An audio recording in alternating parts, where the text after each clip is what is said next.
Well, there's nothing like another extreme weather event in the middle of what is meant to be our summer to kind of make you think about getting ready for winter. Like they used to say in Game of Thrones, winter is coming, Jon Snow.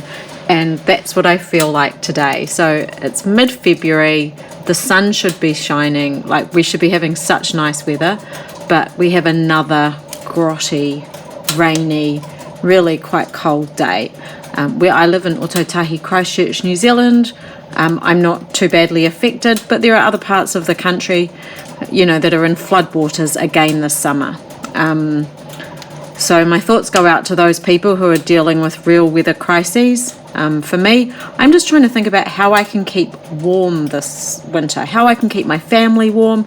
There are rising costs all over the shop, from gas, electricity, food, everything in New Zealand is going up. So I want to go through some of the things I'm doing for my family that help keep us warm. And number one is that jersey. I knitted that, that little vest. I haven't really knitted anything big ever, and I've knitted a few things for the kids when they were babies, but I'm not a good knitter.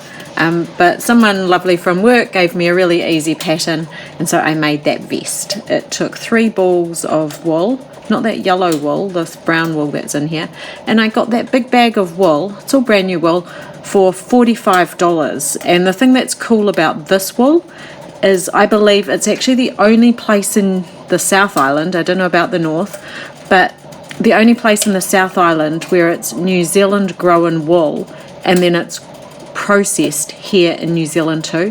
Everything else that says New Zealand wool is New Zealand wool, then it's put in big wool sacks and shipped to China for processing and then comes back again to be sold. So that wool that I bought 10 balls of for $45, that is all done here actually in Canterbury. So really cool wool, and I will always buy things from that shop.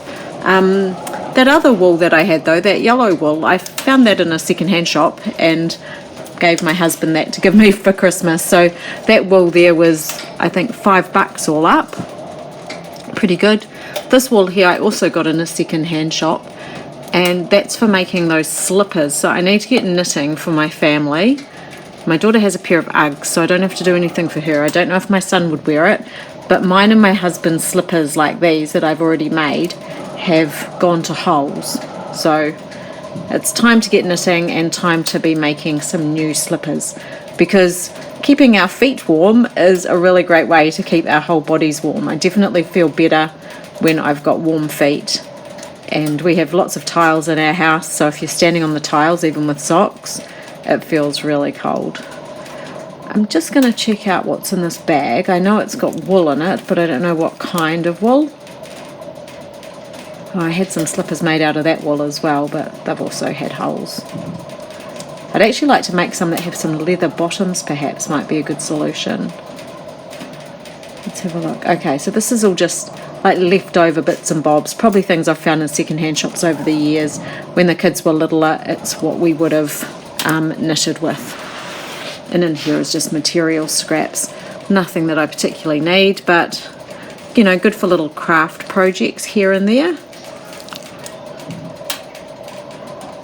Best tidy up after myself though, rather than go around making a video and leave all this chaos in my wake.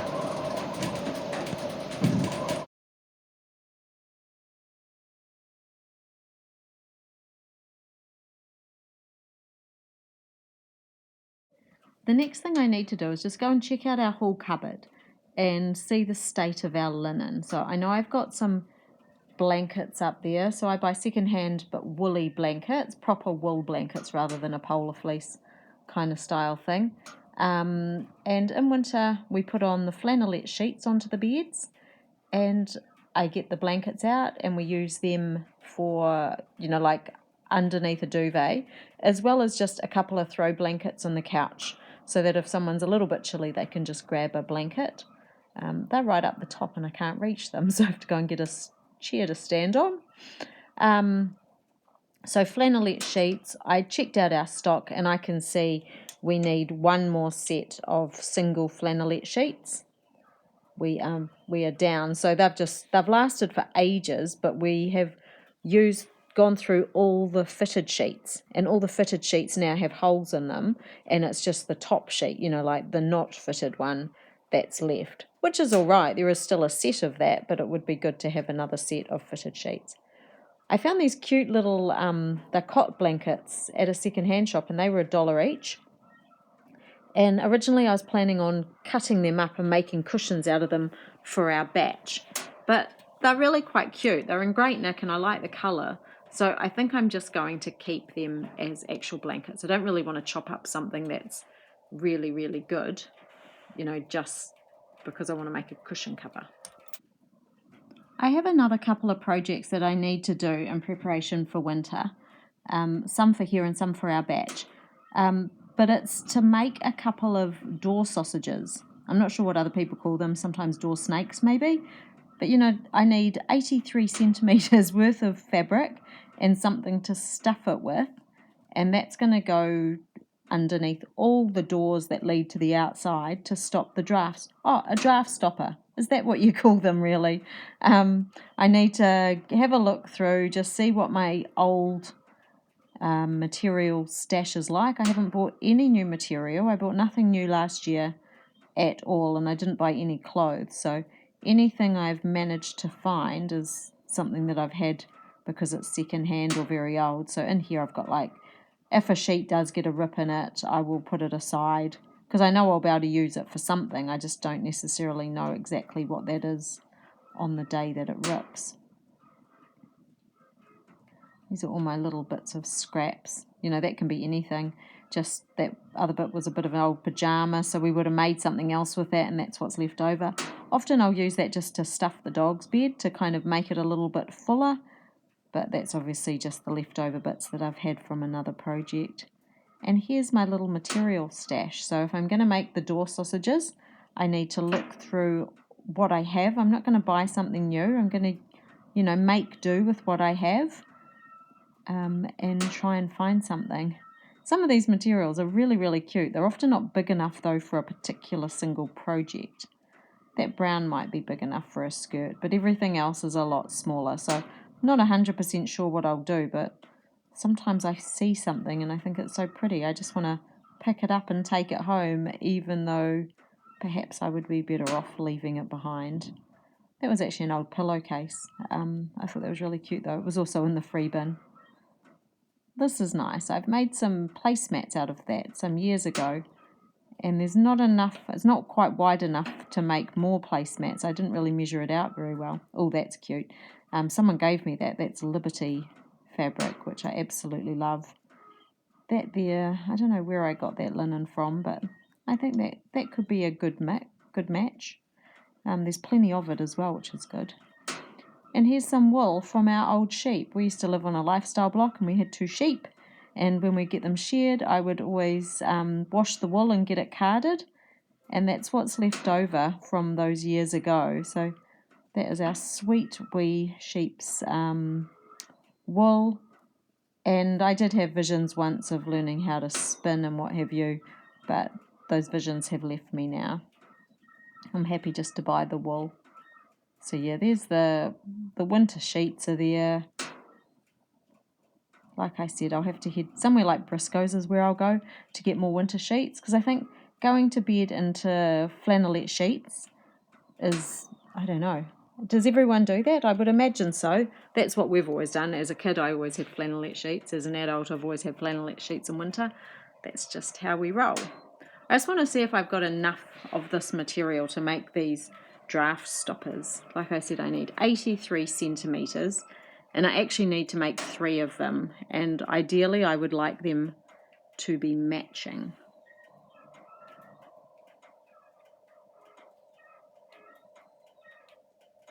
Yeah, that looks okay, I reckon. I think I'm going to get my 3 out of that. And this pink material, I think it matches all right. I also need to see if there's 83 centimetres of that, and I think I'm going to do one side patterned and one side plain, and that's how I'm going to be able to get my 3 matching ones. Otherwise they wouldn't be exactly the same. The weather continues to deteriorate, so I know I'm right on track doing all these wintry things today, because gosh, it's just so terrible. I kind of was thinking I might go out and about today, but I think I'm just going to stick close to home. So I've popped out the blankets.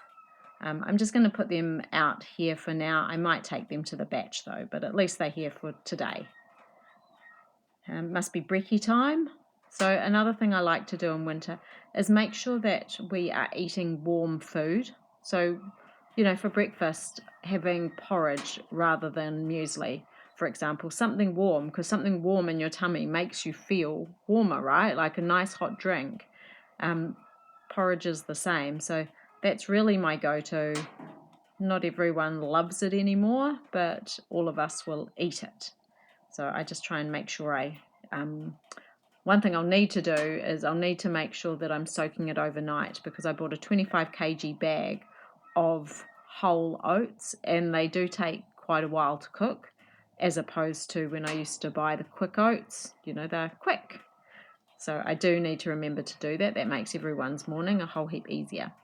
But while I wait my porridge is on the go. While I wait for that to finish, I'm just going to quickly do the dishes. We do have a dishwasher, but I never use it. I'm just not a fan. I'd much rather do the dishes myself. And I think one of the good things about when you do, I don't know if you'd call this manual labor, but just doing active things in the house. At this time, my husband's working from home and he's sitting in the lounge and you're working on his computer, and he keeps telling me how cold it is. And I'm not actually feeling cold at all. I've got my core covered with my snazzy vest that I've made. I have offered to make him one. I don't know if he's going to take me up on that. So I've got my core covered, and then I'm active. I'm not doing star jumps, but I'm moving constantly, and that makes me warmer. So despite that disgusting weather, it doesn't look as bad when I'm looking out the window as it does when you actually go out into it, and it feels absolutely rotten.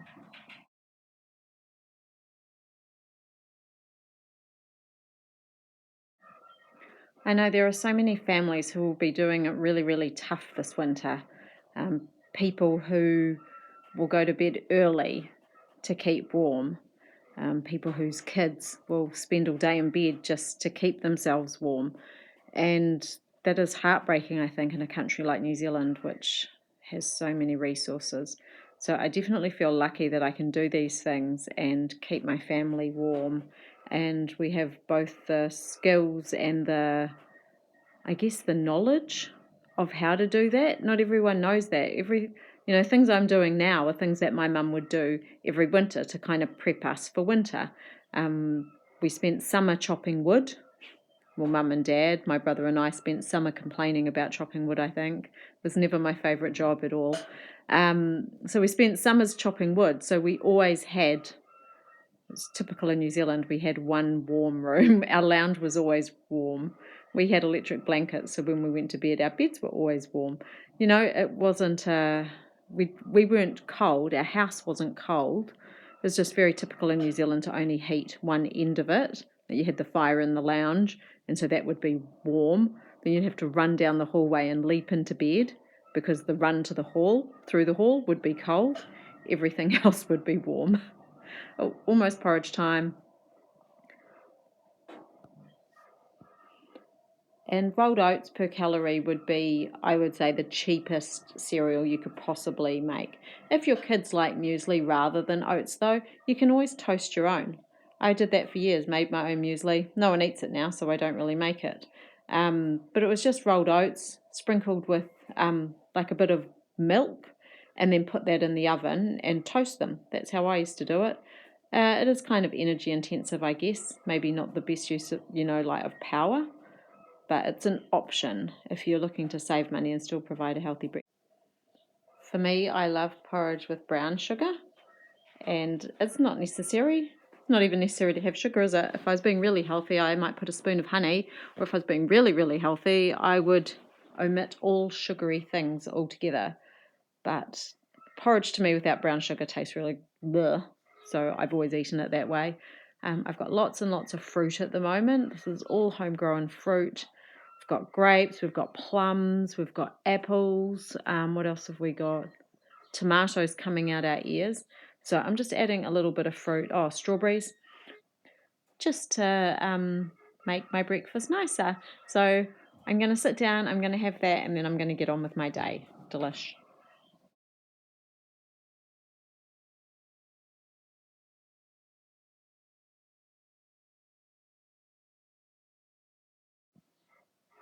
Another thing I do to keep myself and my family warm is make sure that we've got our jackets all ready to go for the winter. So I've just put out all the jackets. There's varying degrees of jackets. Some of them are old and some of them are newer. Some are a bit dressier, some are waterproof, that kind of thing. We all have two jackets, one warmer, puffer kind of jacket and one waterproof. They're not the same thing.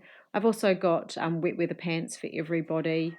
But honestly, the kids never wear them. They would rather bike to school and get wet than wear wet weather pants.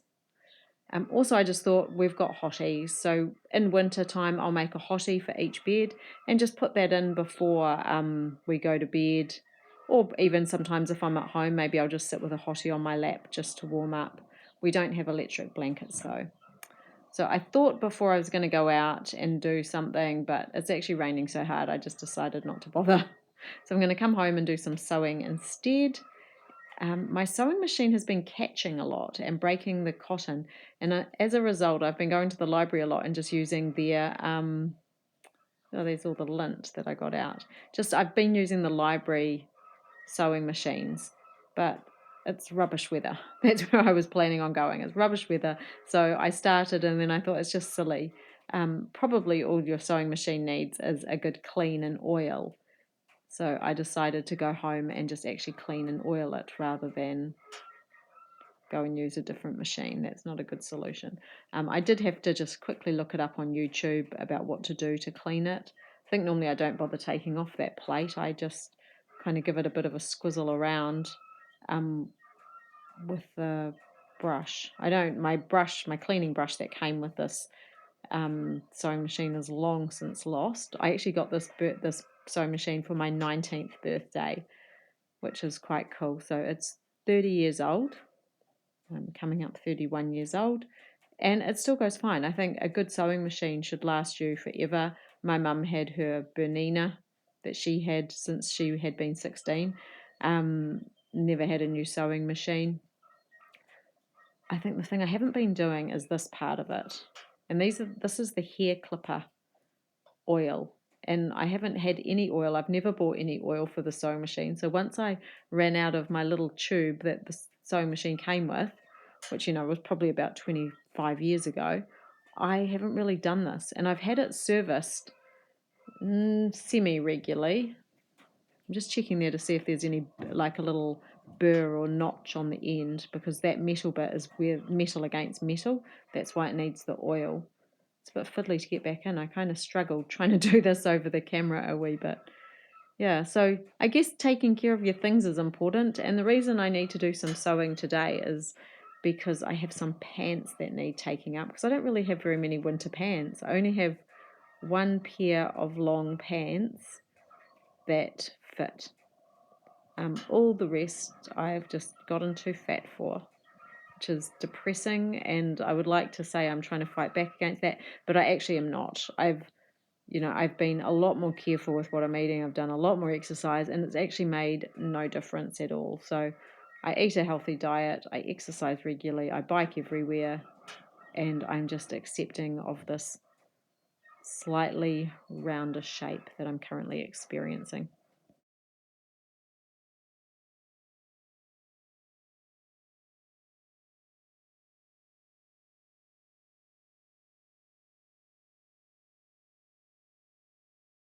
Secondhand shops are a great place to get winter clothing. So if you've got kids, now's an awesome time to start looking. Don't leave it till the weather turns really, really bad, because then everyone's looking for a nice new pair of tracksuit pants. But you can find really good quality things.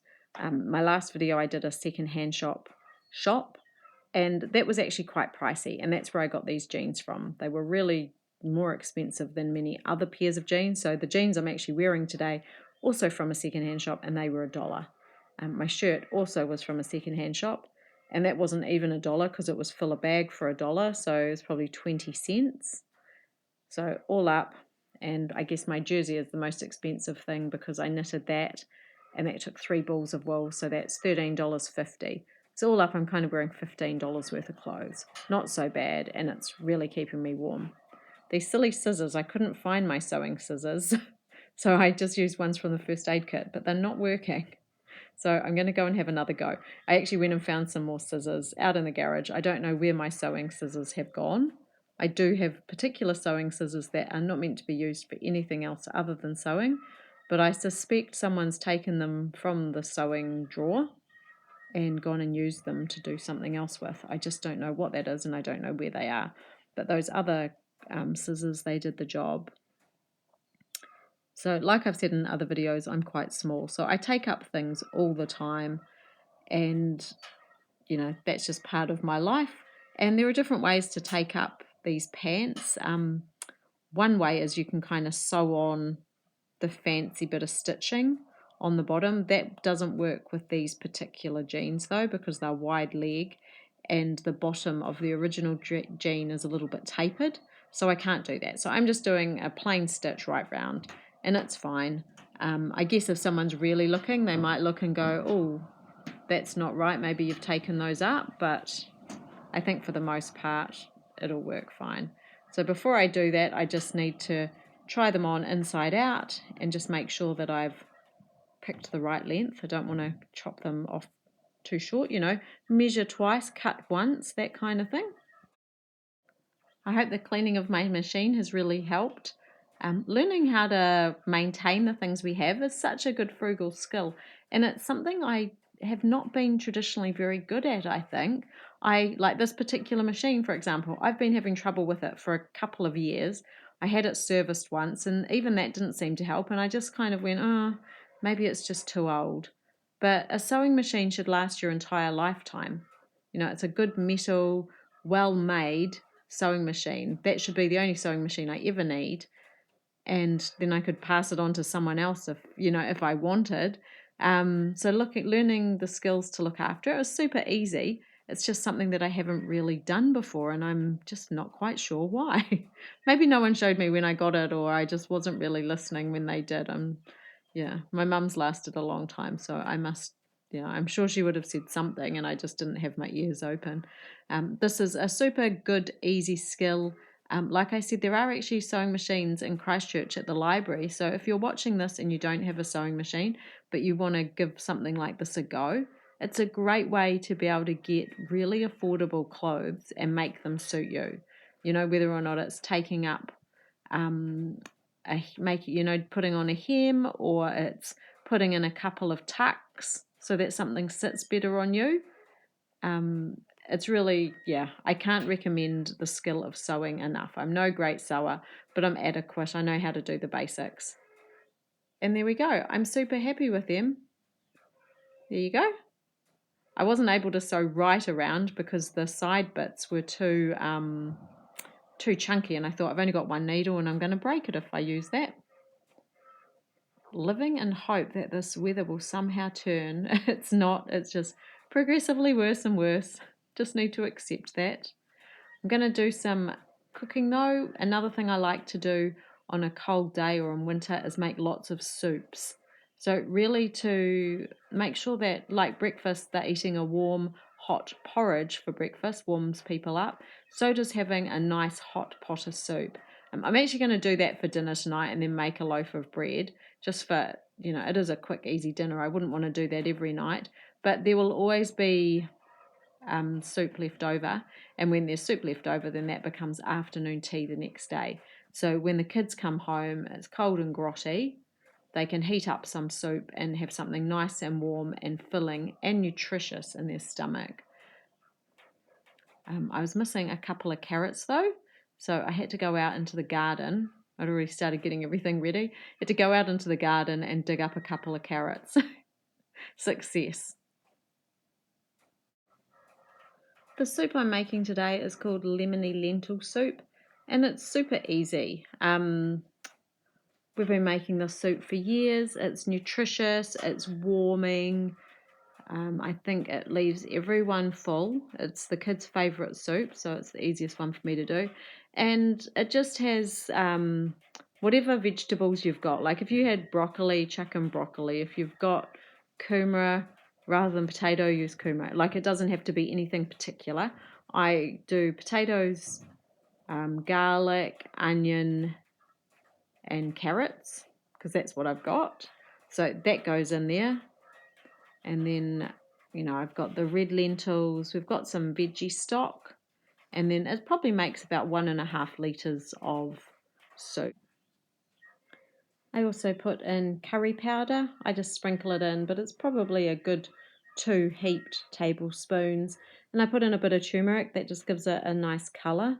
I don't feel like, for me, that turmeric gives it any particular flavour. So I have those 2 spices, and we also have a bay tree. So when we trim that, I keep all the leaves. I share them around if anyone wants any bay leaves. I don't think it's one of those things you should really buy because there's so many bay trees around. But I add 3 bay leaves to that. So there's the turmeric going in, just to sprinkle. And then, the water. And then this is what it looks like.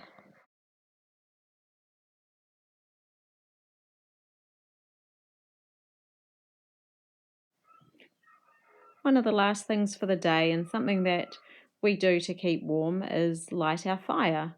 We have 2 fires in our home, one at one end of the house and one at the other. It's not a huge house, 140 square metres, I think it is. And when I first arrived, I thought, oh, that's so cute. It's got 2 fires. I'd never lived somewhere or seen anywhere that had 2 fires, actually. And then I spent a winter here in Ototahi, and I realised why, because it was blimmin' freezing. We mostly only have this big fire in the lounge going. We do have the other fire in the dining room. But in winter, sometimes it needs to be lit. Like it's actually too cold to eat tea or to spend time in the dining room without it. So I'm lighting the fire. I think I could get away with not lighting it, but my husband's sick today. He's gone to bed. He's had to kind of pack up work for the day. He's gone to bed. So he's not feeling great. The kids are going to come home from sports practice very soon. It's pouring with rain. They are going to be wet and cold. My daughter did text me and say, could you please come and pick me up? I said no. I said, I'll have the fire going for you and a hot Milo waiting. So that's what I'll do. You might think it's really mean not to pick up a kid when the weather's a bit grotty. I would definitely take them to school if I was able, or to the bus stop if it was raining, because it's horrible to get somewhere and be wet. But on the other hand, they do have wet weather gear, which they decline to use because they think it doesn't look right or, good enough or whatever. And also when you're coming home, you've got your short bike ride, you're going to be warm from the bike riding. Then you kind of come inside, have a hot shower, sit in front of the fire, have something warm to drink, and you're going to feel fine. And just from my own experience, I know it would never have even occurred to me to call my mum to pick me up on a rainy day. I just would have jumped on my bike and done exactly the same thing. I would have got home, the fire would have been going, Mum would have something warm for me to eat or drink, and I'd get out of my school uniform, and that would be the end of it. So I'm glad I can do the same things for my children and that they can have a nice warm home to come home to. Wood, though, unless you're willing to chop your own wood, it's not a cheap way to heat your house. It's my favourite way to heat our house. But for the wood that we use over a winter, it will cost us, what cost us last year, $1,800. So that's not cheap. That's for, 6 months of the year to keep warm. But I'm grateful that we have the ability to do that. Well, I hope that's helped and given you a few ideas if you're going to do a bit of a winter energy, winter preparation or stock take. Seeing what you've got, what you need to get. You've still got a couple of months before the weather really turns cold. So let's get organised and try and save some dollars over winter. So the earlier we do things, the more prepared we are, the easier it's going to be. Take care, and I hope to see you guys next time. Bye for now.